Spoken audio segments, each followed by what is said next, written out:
இது என்ன மாவுமா? அதுவும் இட்லி மாவு தான் சார், நேத்தோட மிச்சம்.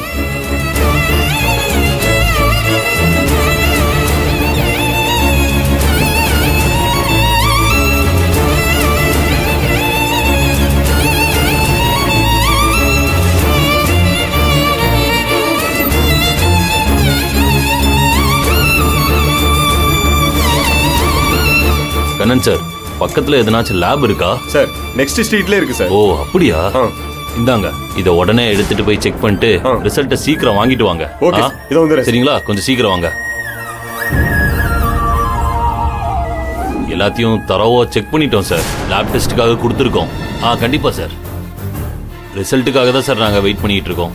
சார் இப்போ வந்துடும் சார். அது வந்த உடனே பார்த்துட்டு கால் பண்றேன். யா சார். Okay sir. டைம் வேற போயிட்டு போன ஒரு ஆளை காணோம். ஆயிட்டு இருக்கு. ரிசல்ட் இதோ வந்துட்டாரு சார். சார் வாங்க வாங்க சார். ரிப்போர்ட்ஸ் என்ன ரிசல்ட் தானே? ஆமா சார். அளவுக்கு அதிகமா கெமிக்கல் பாய்சன் கலந்துருக்கு சார். வழக்கமா மாவு சாஃப்ட்டா இருக்கிறதுக்கு தான் கொஞ்சமா கலப்பாங்க. ஆனா அதுல ரொம்ப ஜாஸ்தியாவே கலந்துருக்கு சார். சார் சத்தியமா இல்ல சார். நாங்க இந்த மாதிரி கெமிக்கல்ஸ் எல்லாம் கலக்கவே இல்ல. அது எங்க வீட்லயே இல்ல சார். நீங்க வேணா செக் பண்ணி பாருங்க. மா, வீட்ல இருக்கா இல்லையான்லாம் எங்களுக்கு தெரியாதுமா. ஆனா அந்த மாவுல பாய்சன் மிக்ஸ் ஆயிருக்குன்னு ரிப்போர்ட் வந்திருக்கு. நீ கலக்கல, உன் கூட வேலை செய்ய வந்தாங்கல்ல, அவங்க கலந்திருக்க வாய்ப்பு இருக்குல்ல? இல்ல சார். அவங்க வீடு எங்க இருக்கு, அட்ரஸ் என்ன சொல்லுங்க, வாங்க சார்.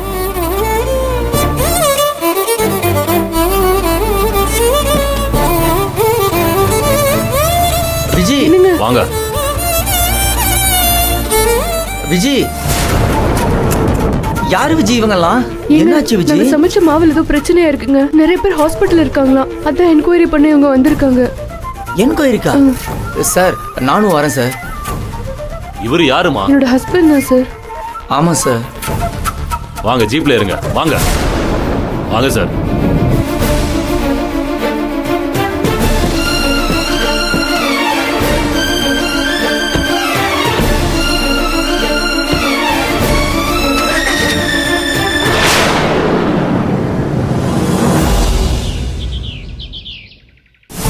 எல்லா பிரச்சனையும் முடிஞ்சு இப்பதான் நிம்மதியா போயிட்டு இருக்குன்னு நினைச்சா இதென்ன புது பிரச்சனையா இருக்கு. அரிசி, காய்கறி, பருப்புன்னு ஒவ்வொன்றையும் நானும் விஜயக்காவும் பார்த்து பார்த்து தானே வாங்குறோம்.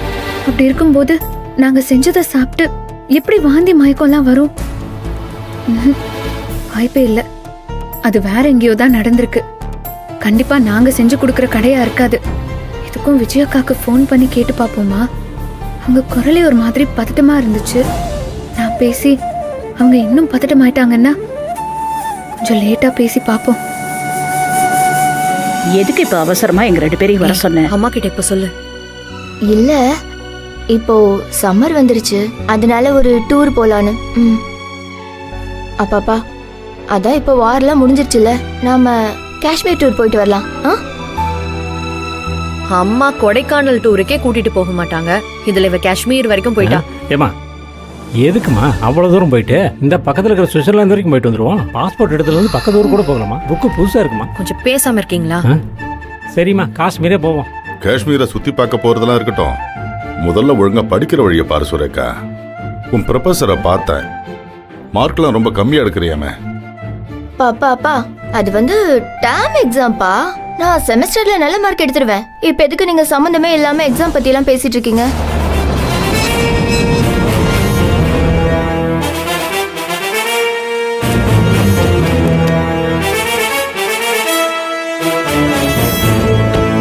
வாங்கம்மா.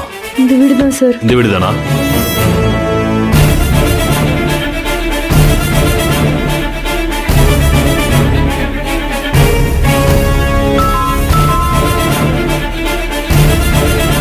யாரோ வந்திருக்காங்க, நம்ம போய் பார்க்கணுமா? மாதவி, போய் யாருன்னு பாரு.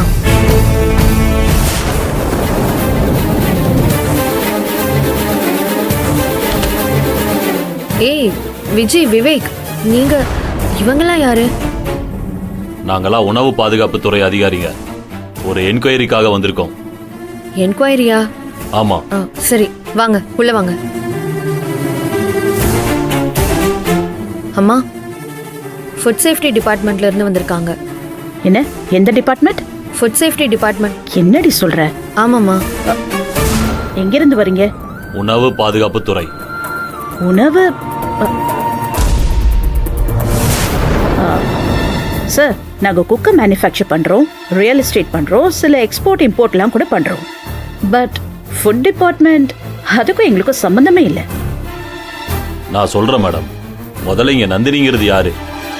அவளை எதுக்கு விசாரிக்கிறீங்க? மேடம், முதல்ல நந்தினிங்கிறது யாருன்னு சொல்லுங்க. அவ இந்த வீட்டு வேலைக்காரி. சாரி சார், அவங்க தப்பா சொல்றாங்க. நந்தினி இந்த வீட்டோட மருமக. இதோ இவங்க தான். என்ன விஷயம்னு சொல்லுங்க சார். என்ன சார் சொல்றீங்க? உங்க வீட்டு மருமகளா? இவ்வளோ பெரிய பணக்கார வீட்டு மருமகளா இருந்துகிட்டு அப்புறம் எதுக்கு இட்லி இடியாப்பம் எல்லாம் வித்துக்கிட்டு இருக்கணும்?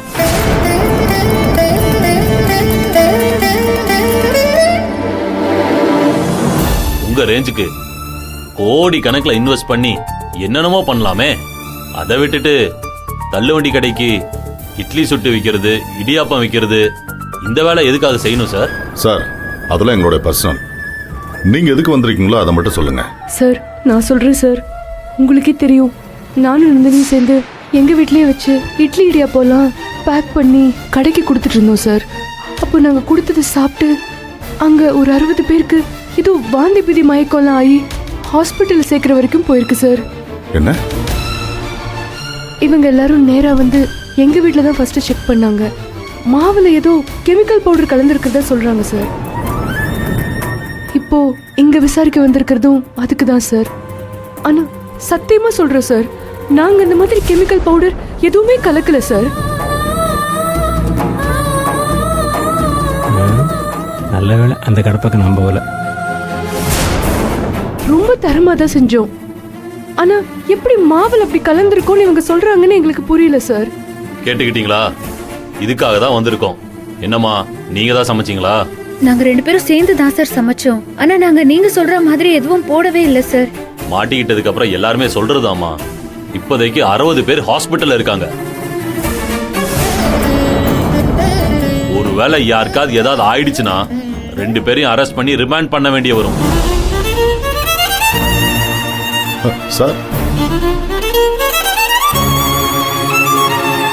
இந்த பிரச்சனை முடியற வரைக்கும் நீங்க 2 பேரும் எந்த கடைக்கும் இட்லி இடியாப்பம் எதுவும் கொடுக்க கூடாது.